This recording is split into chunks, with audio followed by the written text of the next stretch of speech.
ಈಗ ಇಡೀ ದೇಶದಲ್ಲಿ ಏನು ಇವತ್ತು ಫ್ಲಡ್ಸ್ ಆಗಿದೆ ಅಥವಾ ನಮ್ಮಲ್ಲಿ ಕರ್ನಾಟಕಕ್ಕೆ ಏನು ಕೊಡಬೇಕು ಅದನ್ನ ಈಗಾಗಲೇ ಕೇಂದ್ರ ಸರ್ಕಾರ 2 ದಿವಸದಿಂದನೇ ರಿಲೀಸ್ ಮಾಡಿದೆ. ಪಾಪ ಕೆಲವರಿಗೆ ಜ್ಞಾನನೂ ಇರೋದಿಲ್ಲ, ಅರಿವು ಇರೋದಿಲ್ಲ, ಏನು ನಡೀತಾ ಇದೆ ದೇಶದಲ್ಲಿನೂ ಗೊತ್ತಿರಲ್ಲ. ಎಲ್ಲೋ ಒಂದು ಸೋಷಿಯಲ್ ಮೀಡಿಯಾದಲ್ಲೋ ಇನ್ನೆಲ್ಲೋ ನೋಡ್ಕೊಳ್ಳೋದು, ಯಾವುದೋ ಸಿನಿಮಾಲ್ಲಿ ನೋಡ್ಕೊಳ್ಳೋದು, ಏನೋ ಮಾತಾಡೋದು. ಹಾಗಾಗಿ ಯಾರಿಂದಾನೂ ಕಲಿಬೇಕಾಗಿಲ್ಲ. ಕೇಂದ್ರ ಸರ್ಕಾರ ಮಾನ್ಯ ನರೇಂದ್ರ ಮೋದಿಯವರು ಇಡೀ ದೇಶದ ಪ್ರತಿಯೊಬ್ಬ ಭಾರತೀಯನನ್ನ ಕೂಡ ಇವತ್ತು ದೃಷ್ಟಿಯಲ್ಲಿಟ್ಕೊಂಡು ಕಾರ್ಯಕ್ರಮ ಮಾಡ್ತಾರೆ, ಯೋಜನೆಯನ್ನ ಕೊಡ್ತಾರೆ.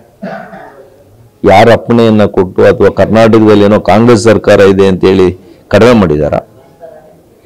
ಅವ್ರಿಗೆ ಅಂಕಿಅಂಶ ತಗೊಳಕ್ಕೆ ಹೇಳಿ. ರೈಲ್ವೆ ಯೋಜನೆಗಳಿಗೆ ಇವರು UPA ಸರ್ಕಾರದಲ್ಲಿ ಏನು ಕೊಡ್ತಾ ಇದ್ರು, BJP ಸರ್ಕಾರ ಏನು ಕೊಟ್ಟಿದೆ?